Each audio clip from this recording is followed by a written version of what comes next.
이 아가서는 이스라엘의 세 번째 왕인 솔로몬과 술라미 여인의 사랑을 표현하고 있는 성경입니다.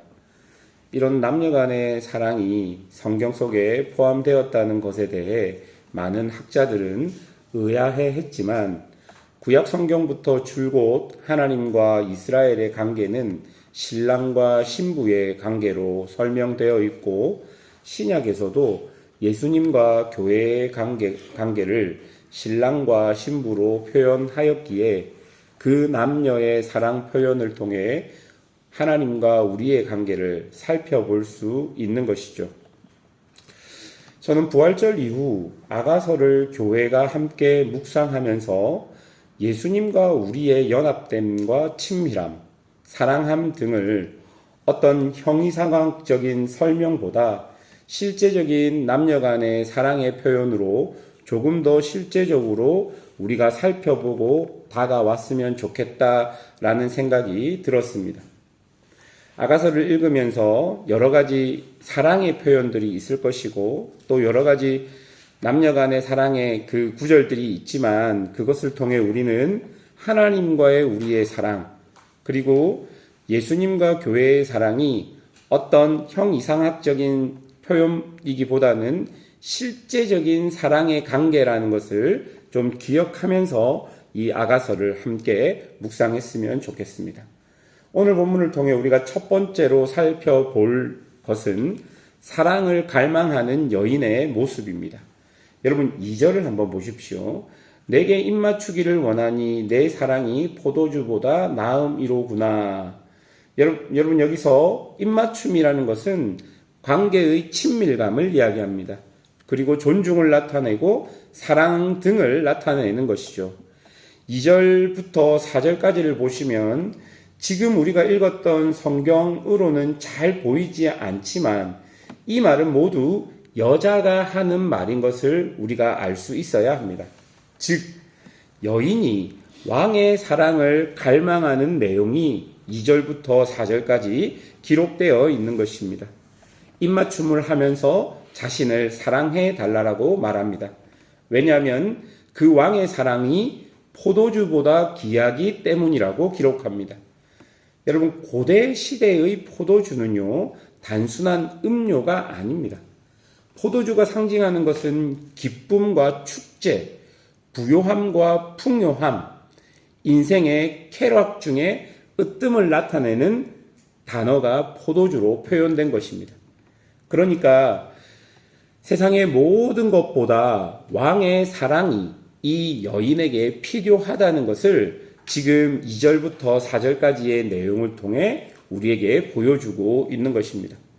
여러분, 왜 이렇게 이 여인은 왕의 사랑을 이렇게까지 갈망할까요? 3절에 보면요, 중요한 단어가 무엇이냐면 향기라는 단어입니다.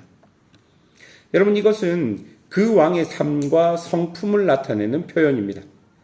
그러니까 여자는 왕의 지혜와 공의, 사랑 등을 경험하고 그 왕의 성품, 즉 향기가 사람들에게 흘러가는 것을 보고 왕을 사랑하게 되었다라고 이야기합니다. 그 왕의 어떤 성실함 혹은 그 왕의 공의로움, 그 왕의 통치를 통해서 백성들이 행복해지고 백성들이 온전하게 살아가는 그 모습, 그런 왕의 향기를 통해 백성들이 온전해지는 모습을 보고 이 여인은 왕을 사랑하게 되었다라고 이야기하는 것이죠. 여러분 이렇게 사랑을 갈망하는 존재가 바로 교회가 되어야 합니다. 교회는요 왕이신 하나님을 사랑해야만 하는 존재입니다. 세상의 그 어떤 것보다 하나님을 사랑해야 하는 것이죠. 마치 그 하나님을 사랑하는 것이 세상의 모든 쾌락과 모든 기쁨과 축제와 부요함을 뛰어넘는 포도주와 같은 것이 교회에게 되어야 하는 것입니다. 우리가 그렇게 하나님을 사랑할 수 있는 이유는 무엇입니까? 우리 하나님이 세상의 그 어떤 것보다 좋으시고 선하신 분이시기 때문입니다. 그 사랑의 관계는 얕은 수준의 사랑이 아닙니다. 여러분 4절에 보면요. 여자가 왕에게 뭐라고 이야기하냐면요. 왕의 침실로 함께 들어가고 싶다라고 말합니다. 여러분, 이런 표현은요, 부부처럼 깊은 사랑의 관계를 이야기합니다. 즉, 아무에게도 방해받지 않은 사랑의 이야기를 하고 싶다는 것이죠. 은밀하고 친밀한, 아무도 방해할 수 없는 사랑의 관계가 하나님과 우리와의 관계가 되어야 하는 것을 보여주는 것입니다. 하나님과의 우리의 관계는 이런 깊고도 오묘한 또는 비밀스러운 이런 사랑이 필요하다는 것을 본문을 통해 우리는 볼 수 있습니다. 둘째로 우리가 살펴볼 것은 아무 조건을 보지 않는 왕의 사랑의 표현이 오늘 본문에서 나타납니다. 5절을 보십시오. 내가 비록 검으나 아름다우니라는 표현이 있습니다. 여러분, 이것은 여자가 왕에게서 들은 말입니다.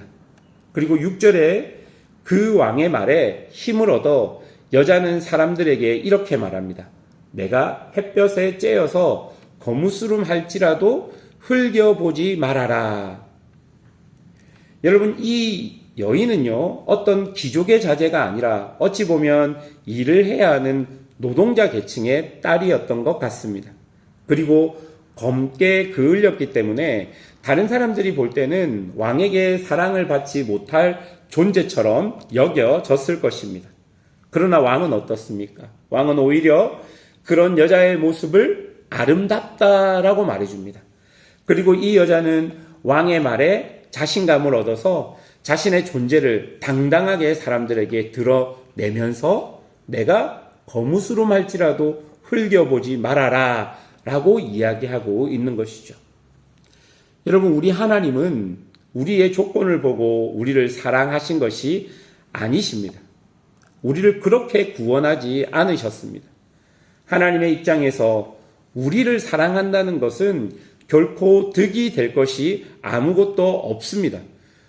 우리가 어떤 하나님을 사랑하는 그것 자체가 하나님께 득될 것이 없는 우리는 그런 존재입니다.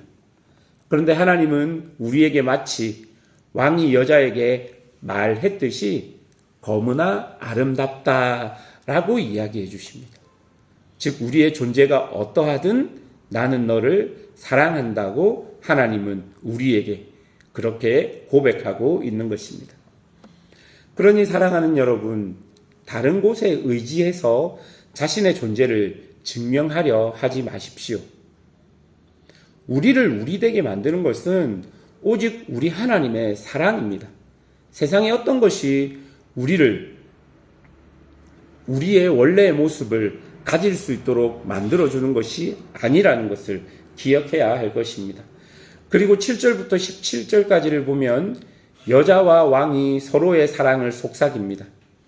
여기서 여러분, 왕이 말했던 구절들을 한번 보십시오. 9절을 보십시오. 내 사랑아, 내가 너를 바로의 병거의 준마에 비하였구나. 왕이 여자에게 사랑의 속삭임을 지금 하는 것입니다. 15절입니다. 내 사랑아, 너는 어여쁘고 어여쁘다. 내 눈이 비둘기 같구나. 17절입니다.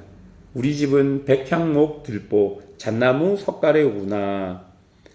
여러분, 지금 우리가 이 세 구절을 읽으면 이게 무슨 사랑의 표현일까라고 의아할 수 있지만 그 시절 이 표현들은 전부 다 사랑의 표현들로 남녀 간의 사랑을 표현한 구절들입니다.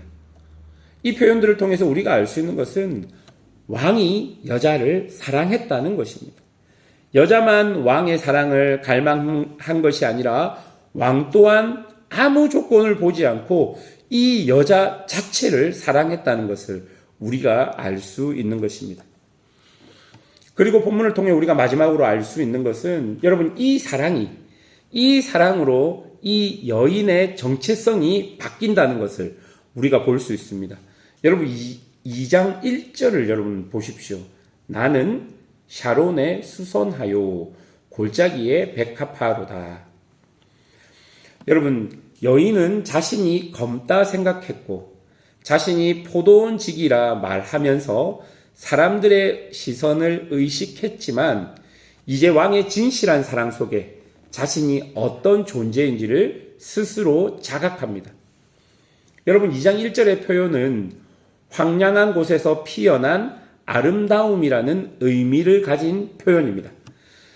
첫 번째로 나온 샤론이라는 말은 이스라엘의 평야를 지칭하는 단어이고요. 골짜기는 말 그대로 황량함을 대표하는 지역입니다. 그런데 여러분, 이렇게 평야, 아무것도 없는 들판, 혹은 여러 가지 이렇게 황량함을 대표하는 그 골짜기 속에서 자기가 꽃이 핀 것이다라고 이 여인은 그렇게 말합니다. 이 여인은 자신의 상황을 왕의 사랑을 통해 긍정적으로 해석하고 왕의 사랑 안에서 과거의 자신의 모습 등을 전혀 아랑곳하지 않으며 사랑 안에서 자라가고 있다라는 것을 본인 스스로 자각해서 나는 샤론에 수선하여 골짜기에 백합화로다라고 고백하는 것이죠. 사랑하는 여러분, 하나님께서 우리를 이렇게 사랑하십니다. 그 사랑을 경험한 자들은 하나님의 사랑을 갈망할 수밖에 없습니다. 왜냐하면 그 하나님의 사랑이 나를 살리기 때문입니다. 그리고 그 하나님의 사랑이 왜곡된 나의 모습, 스스로 내가 생각하는 나의 모습을 정상적으로 이끌어주기 때문입니다. 여러분, 우리는 오늘도 그 사랑 안에 있습니다. 아니요, 하나님은 우리에게 너희가 하나님 앞에 설 때까지 그 사랑으로 너희를 보살피겠다 말씀하십니다.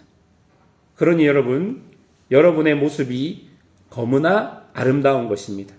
여러분이 실수하고 실패해도 그 하나님의 사랑으로 여러분들은 괜찮은 것입니다.